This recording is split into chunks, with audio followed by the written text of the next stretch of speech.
Boa noite, irmãos. Graça e paz. Você já deve ter ouvido falar em Michelangelo, um dos artistas mais considerados em toda a história aí da humanidade. Um artista de alto renome, de qualidade. Um dia o Papa Júlio II decidiu convocá-lo para a obra-prima, que seria da sua vida, a Capela Sistina. Isso, salvo engano aqui as datas, 1508, 1510, por aí, o início dessas obras. E ele não tem o interesse de aceitar, porque ele nunca se viu como um pintor. Ele era um escultor. Mas diante dos imbróglios, alguns inimigos que tentaram colocá-lo junto com o Papa, ele então aceita e ele vai partindo para a pintura daquela obra-prima que é a Capela Sistina. E nos conta a história que a sua busca era implacável com a qualidade do seu trabalho. Em uma ocasião, ele raspou as seções inteiras já pintadas por algum dos seus assessores, porque ele não aceitava a forma que havia feito, a umidade, o reboco. Então ele praticamente pintou aquela parte sozinho. E foi tão exaustivo que em alguns momentos ele, nas suas descrições, aí alguns historiadores, que ele diz que a sua barba apontava para o céu já, porque o seu corpo já começava a ficar defeituoso, porque ele pintava, na minha terra chama peito de pombo, quando fica para cima, ele só ficava para cima e ele começa a falar que as suas costas pareciam um arco de harpa, porque ele ficava para trás e tanta dificuldade, mas não é essa tamanha dificuldade que ele enfrentava ainda. O Papa Júlio II é o cão, ele era terrível, ele queria essa obra terminada o quanto antes. E nos conta aí alguns historiadores que ele ia lá com seu cajado, enquanto Michelangelo estava sobre os seus andaimes lá pintando, e ele tentava derrubar, sai daí, você não vai terminar isso nunca, e ficava com o cajado derrubando, tentando derrubar, incomodando, porque ele tinha que terminar logo a obra. Quando que você vai terminar? E a resposta dele se tornou lendária. Quando que vai terminar essa obra? Vai terminar quando eu terminar. Quando eu acabar, vai terminar. O compromisso dele não era com o Papa, o compromisso dele era com algo maior. Ele tinha um princípio estabelecido em algo que o levava a fazer alguma coisa. Existia algo que o motivava, um princípio motivador, que era muito maior do que o dinheiro que ele haveria de receber, do que o compromisso ou o status que um Papa poderia dá-lo. Ele tinha um compromisso maior diante de tudo isso, e por isso ele se desgasta, e por isso ele passa por todo esse momento difícil, de tensão diante de tudo isso, mas ele de certa forma consegue fazer a sua obra-prima e maravilhosa. Eu quero te convidar a abrir a sua Bíblia em 2 Coríntios, capítulo 10, do verso 12 ao verso 18. Se possível, colocar a versão NVI.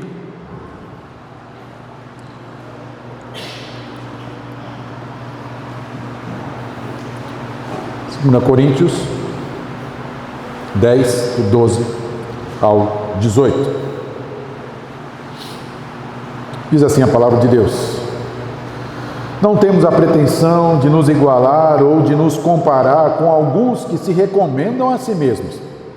Quando eles se medem e se comparam consigo mesmos, agem sem entendimento. Nós, porém, não nos gloriaremos além do limite adequado, mas limitaremos nosso orgulho à esfera de ação que Deus nos confiou, a qual alcança vocês, inclusive. Não estamos indo longe demais em nosso orgulho, como seria se não tivéssemos chegado até vocês, pois chegamos a vocês com o Evangelho de Cristo. Da mesma forma, não vamos além dos nossos limites, gloriando-nos de trabalhos que outros fizeram. Nossa esperança é que, à medida que for crescendo a fé que vocês têm, a nossa atuação entre vocês aumente ainda mais, para que possamos pregar o Evangelho nas regiões que estão além de vocês, sem nos vangloriarmos de trabalho já realizado em território de outro. Contudo, quem se gloriar, glorie-se no Senhor, pois não é aprovado quem a si mesmo se recomenda, mas aquele a quem o Senhor recomenda. Irmãos, a questão fundamental aqui continua sendo a autoridade apostolar, o compromisso que a igreja deve ter com o Evangelho, deve ter com Deus, que não deve ter um compromisso simplesmente com as virtudes ou os resultados alcançados pela graça, alguns benefícios que podemos ter. A igreja não tem fim em si mesma. A igreja existe para glorificar a Deus. E o problema fundamental é o apóstolo Paulo se mantendo firme nesse preceito claro de louvar a Deus, de engrandecer o nome do Senhor, de ser instrumento de Deus para que o Evangelho alcance outras vidas, diferente da igreja de Corinto, que começa a ver um fim em si mesmo, que começa a valorizar mais a retórica, o seu entendimento, os sinais. Então, diante disso, Paulo começa a ser desinteressante para a igreja e começa a ser questionada a legitimidade apostolar dele. Então, os oponentes de Paulo buscavam a autorrecomendação, como vimos aqui, buscavam carisma, sinais, retórica eloquente, presença física impressionante e cartas de recomendação. Até isso nós já vimos aqui. Paulo não vê assim um apóstolo. Paulo vê um apóstolo aprovado pelo Senhor, recomendado pelo Senhor, como ele vai dizer aqui. Paulo vê um apóstolo como fruto do próprio Evangelho, com fruto de Evangelho. A igreja de Corinto é o fruto do Evangelho apostolar. Paulo vê um apóstolo com um conhecimento não de si mesmo ou das suas qualidades, mas vê alguém com conhecimento de Deus.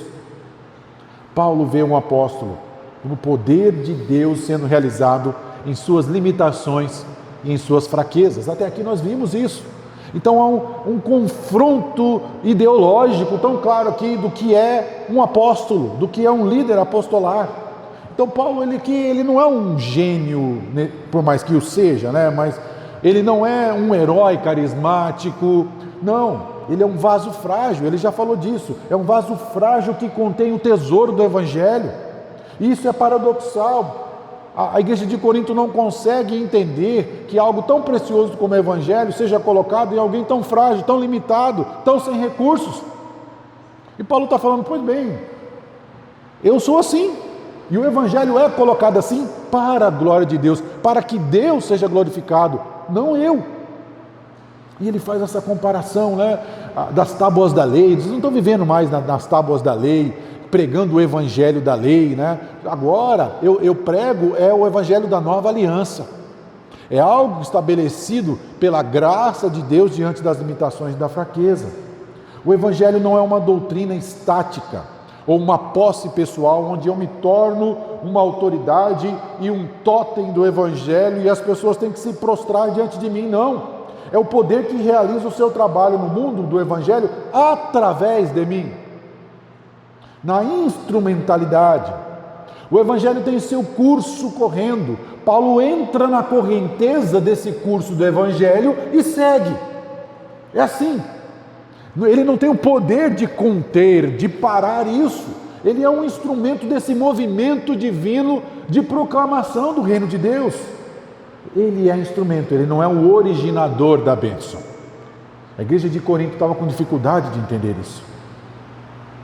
A medida limitada, então, que Paulo aqui ele permite um espaço, né, para entender essa obra de Deus. Ele começa a colocar claramente esse movimento oposto a esse tipo de mentalidade de valorização pessoal, e ele começa a mostrar que o que falta aos seus oponentes é uma compreensão do Evangelho. Mas pense bem aqui, quando ele fala de compreensão do Evangelho, ele não está falando que, eles não entenderam direito. Falta-lhe o Evangelho. Falta-lhe conhecer a Deus. Porque ele vai acusar esses homens de falsos apóstolos. Esse tipo de desinformação aqui, ela não é um pouco de informação, não, está faltando tudo. Porque esse tipo de movimentação e de entendimento, de valorização própria, diante da glória de Deus, é um movimento apóstata, é idolatria, vocês estão adorando a vocês mesmos, e a igreja de Corinto não está enxergando isso. O conhecimento de Deus aqui é o conhecimento dele mesmo, das suas obras, da sua misericórdia, da sua justiça, e por isso a motivação da igreja é glorificar a Deus e não entidades. 2 Coríntios 10, 12 é uma defesa apostolar, mas antes do mais nada é uma defesa do Evangelho. É algo que vai além das questões retóricas, territoriais. É uma refutação dessa mentalidade da igreja de Corinto que julga a apostolicidade por critérios humanos. Paulo não parece tão sábio, Paulo não parece ter poder, Paulo não tem retórica, Paulo não tem carisma, os outros que estão aqui têm. Paulo oferece um padrão totalmente oposto daquilo que a igreja de Corinto queria. Ele vai dizer que ser apóstolo é ser validado por Deus, não por homens. Já falou isso. E o Senhor valida através do Evangelho, através da criação de fé, através da reconciliação, através da transformação de vidas. Ele já falou disso. É Deus quem produz a fé, é Deus quem valida isso nos corações e nas vidas. Isso não pode ser reproduzido por nós. Por mais que alguns avivalistas acreditem, que o reavivamento, uma ideia de avivamento, é algo produzido por pessoas. Não, isso é produzido por Deus. Os oponentes carecem de compreensão de Deus. E Paulo diz que possui o Evangelho de Deus como padrão da sua vida e do seu apostolar, da sua vida apostolar. Isso é uma diferença fundamental. Vocês estão tentando me incluir em algo que eu quero sair fora de tudo isso. Esse tipo de competição entre vocês aí, de validação, eu estou fora. É por isso que, para entender, nós precisamos ver o que estava acontecendo em Corinto. Os oponentes de Paulo estavam fazendo essa autorrecomendação. Eles se juntavam para se comparar. Eles se juntavam para ver quem era melhor. Havia uma competição entre eles.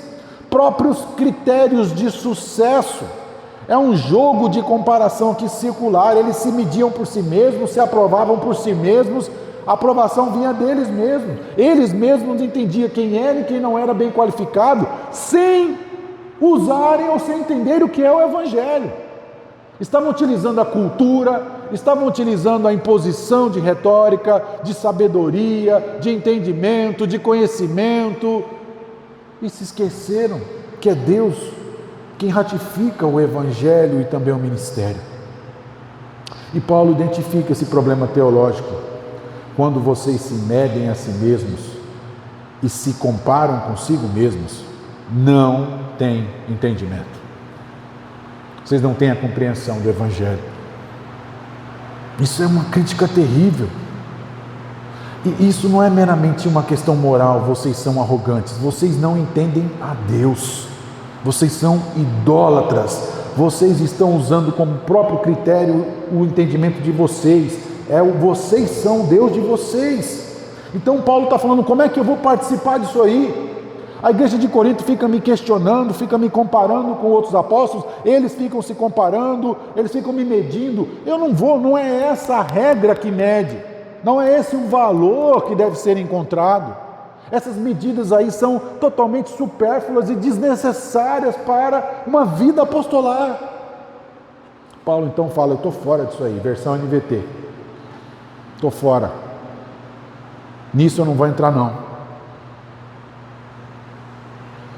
Deixem-me de me comparar, estou fora disso aí, eu não quero viver assim. Eu não vou nem entrar nessa história, porque esse padrão não é o padrão estabelecido por Deus.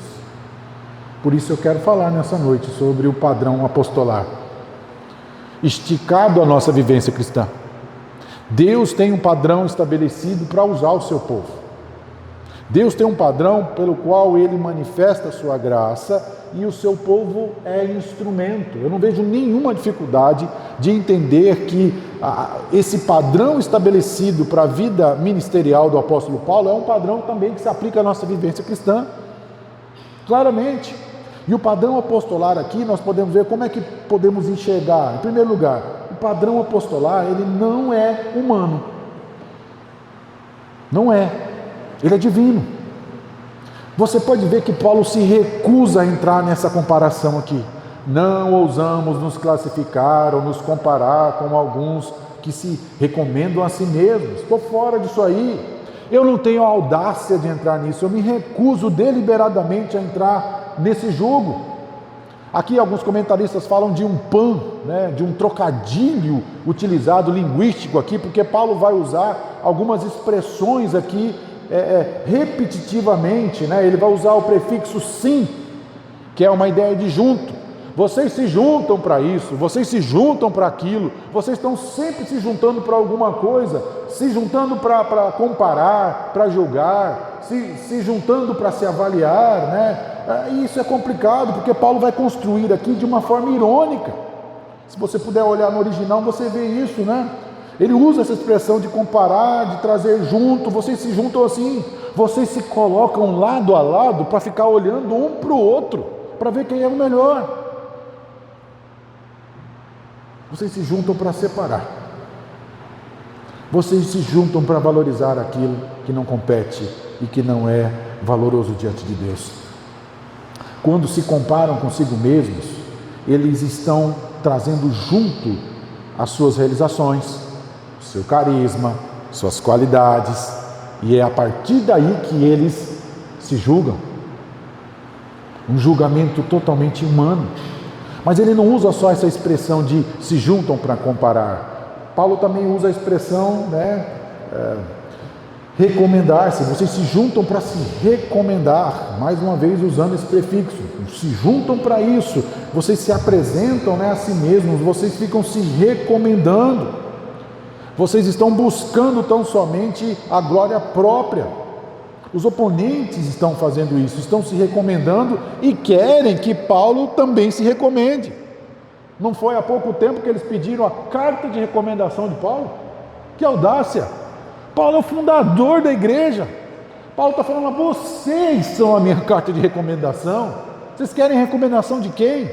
Porque provavelmente esses oponentes aqui eram judaizantes e eles valorizavam isso, esse tipo de recomendação social. Eles viviam para se recomendar, para se apresentar juntos como autoridades apostolares. Pois bem, eles não se juntavam só para isso, eles se juntavam também mentalmente, eles se juntavam para compreender. Vocês que se juntam aí para se recomendar, vocês que se juntam aí para se levantar, para trazer junto, para se comparar, vocês tentam juntar o entendimento, mas não compreendem absolutamente nada. Vocês não conseguem juntar as coisas mentalmente. Vocês não compreendem Deus. É como se você pegar cimento, pegar tijolo e pegar água e jogar para cima e falar que vai sair uma casa. Faça-se uma casa. As coisas não são feitas assim. Tudo isso é formado e é estabelecido pela própria ação de Deus na vida. Sem a intervenção do Senhor, as coisas não acontecem. Pegar essas coisas simplesmente soltas, eles não têm a compreensão do que eles estão fazendo, eles não sabem onde eles se meteram. E Paulo está falando isso, sem compreensão, se juntam sem compreender, pegam mentalmente tudo isso aí e isso não leva vocês a nada, vocês não têm entendimento. Vocês não conseguem juntar as peças necessárias desse suposto quebra-cabeça que vocês querem montar. Há uma ironia aqui mesmo. Vocês não conseguem nada, se propõem a fazer tudo isso, tudo mentalmente é inútil. Vocês estão juntando as pessoas para se comparar, vocês estão se apresentando juntos como apóstolos, mas vocês não conseguem juntar as peças, vocês não conseguem compreender a verdade do Evangelho. Vocês não entendem nada. E esse é o paradoxo. Eles conseguem juntar pessoas, comparações, eles conseguem se apresentar juntos, se recomendar, mas não conseguem juntar as peças do Evangelho. Eles não conseguem entender por si mesmos. É por isso que o apostolado não é algo estabelecido, não é algo meritório, não é algo buscado por alguém, não é algo que alguém pode alcançar diante do seu esforço, diante de alguma coisa, é algo dado por Deus. É Deus quem o colocou nessa situação. Então essas pessoas ficam no movimento vicioso, circular, que não sai daquilo ali, não traz nenhum resultado. Mas então Paulo identifica o verdadeiro problema dos seus oponentes. Quando vocês medem a si mesmos e se comparam consigo mesmos, vocês não têm a compreensão, vocês não têm entendimento. Falta de inteligência? Não. Falta de compreensão do Evangelho. Falta de conhecimento de quem Deus é. E esse é o problema. Em Romanos 3:11, Paulo cita os Salmos e ele diz: ninguém entende, ninguém busca Deus. Em Isaías 52, ele fala da falta de compreensão, está ligada à rejeição do Evangelho. Quando você não compreende Deus, você está separado de Deus. E essa é a grande diferença. Não é meramente arrogância, é uma rejeição do padrão que Deus estabeleceu. Se for para ser assim, eu não quero. Paulo cansou de apresentar aqui diante da igreja e vai falando das marcas que ele recebeu, as marcas de Cristo. E marca de Cristo aqui é chibatada, é ser apedrejado, é partilhar de um naufrágio, ficar noite e dia sem saber se vai morrer afogado ou não, é ser dado como morto, é ser rejeitado pela igreja que ele fundou. É esse tipo de evangelho, é esse tipo de apostolar, de ministério que Deus quer para vocês? É isso que você quer? É claro que não. Quem não conhece a Deus e quem não é chamado para fazer isso, não tem como adentrar, porque é loucura. E aí Paulo fala: pois bem, é louco, sou louco mesmo, porque a loucura de Deus a loucura de Deus, a sabedoria de Deus é loucura para o homem. O homem não consegue compreender como isso glorifica a Deus. E é nesse sentido que eles não conseguem compreender, e por isso eles buscam esta ostentação diante da igreja, ao invés de uma vida de entrega fluida no ministério que Deus tem colocado. Versículo 13 nos mostra esse padrão divino aqui bem estabelecido. Nós não nos gloriaremos além da medida, mas apenas conforme a medida do padrão que Deus nos distribuiu até vós. Paulo oferece um contraste radical. Ele não diz: eu não vou me comparar com vocês. Ele diz: eu tenho um padrão diferente, é outra régua. Isso que você está querendo usar não é uma medida estabelecida, adequada. E por isso ele usa aqui uma palavra que no português aqui não aparece, a palavra cânon. Essa medida que é estabelecida, aquilo que é colocado aqui, não me orgulho na esfera de ação aqui, a esfera de ação aqui é evangelho, é cânon. É a palavra, é algo estabelecido por Deus. O evangelho aqui, mais do que um marco geográfico, se entende claramente aqui, além dos limites, é um padrão estabelecido por Deus. As coisas que não podem ser medidas de outra forma, senão de forma divina. É uma medida divina, não é uma medida humana. O meu ministério vai além de tudo isso, é isso que ele está dizendo. Então, enquanto os seus oponentes estão se gabando de coisas imensuráveis, suas próprias realizações, os seus carismas, a sua sabedoria, Paulo está se gabando em coisas que Deus mediu. Ele está se gabando do evangelho que ele está anunciando. Por isso que ele fala: vocês são fruto do meu trabalho. Paulo podia ser talvez fisicamente desprezível, alguém sem nenhuma imposição, mas Paulo é quem está anunciando o evangelho. A igreja está perdendo esse foco. Romanos 12:3 diz: Deus distribuiu fé conforme a sua própria medida. A medida ela não é arbitrária, ela é proporcional à fé. Irmãos, que medida nós estamos avaliando a nossa vida, nosso ministério? O que nós queremos com isso? Quando nos aproximamos da igreja, quando nos aproximamos de uma vida religiosa, quando você fala: não vou buscar a Deus, você vai buscar por quê? Para quê? Para que você quer o Senhor? Você quer chegar aonde com isso? Você está entendendo o que é a beleza do Evangelho e a nossa participação, não como protagonista nessa história estabelecida por Deus, mas sim como um coadjuvante que Deus usa a hora que Ele quer, da forma que Ele quer e às vezes de forma incômoda. Paulo entendeu isso. Por isso esse ministério é dedicado ao Senhor. Por isso é tão importante entender tudo isso. Você está vivendo que padrão? Padrão cultural? Você quer ser o que todo mundo é lá fora? Você quer ser o que foi estabelecido? Você está vivendo só por um sucesso financeiro, um status social? O que você quer? Por que você deseja as coisas? Você está vivendo por um padrão de comparação? Não, meu objetivo de vida é ser melhor do que o outro. E quando eu alcanço isso, então eu já não tenho razão de existir. Tem gente que vive assim. Você está vivendo o padrão pelo qual Deus distribuiu para você o Evangelho? A medida que alcançou você, essa medida proporcional é utilizada para a glória de Deus? Porque Paulo, quando fala dessa medida que o alcançou, é porque Paulo diz: eu cheguei, eu preguei o Evangelho. Eu não estou pregando num campo dos outros. Ele não está dizendo que a igreja de Corinto é simplesmente deles.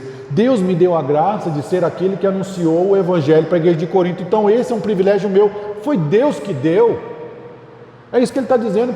Enquanto eles estão tentando expulsar Paulo, ele falou: como é que você vai expulsar se foi Deus que me fez? Deus já fez. Deus já me colocou aí. Eu já anunciei o Evangelho. Essa é a medida que me deu. Para que você vive? O Evangelho chegou a você. A medida do Evangelho que chegou, você está vivendo essa prática de vida anunciando a glória do Senhor? Vivendo a satisfação de tudo isso? Você não precisa ser melhor que ninguém. Você precisa viver diante daquilo que Deus te deu, diante daquilo que Deus estabeleceu, o padrão que Deus estabeleceu do Evangelho chegar para você, para que esse Evangelho seja anunciado e o nome dele seja glorificado. Segundo lugar, o padrão apostolar dentro dessa vivência cristã, ele não é estático. O versículo 14 ao versículo 16 vai nos mostrar um pouco quando ele diz: pois não nos estendemos demais, como se não tivéssemos chegado a vós, pois fomos os primeiros a chegar a vós com o Evangelho. Paulo aqui faz uma defesa assim retórica, mas não é meramente eu cheguei primeiro, ele é profundo, porque Deus concedeu isso a eles.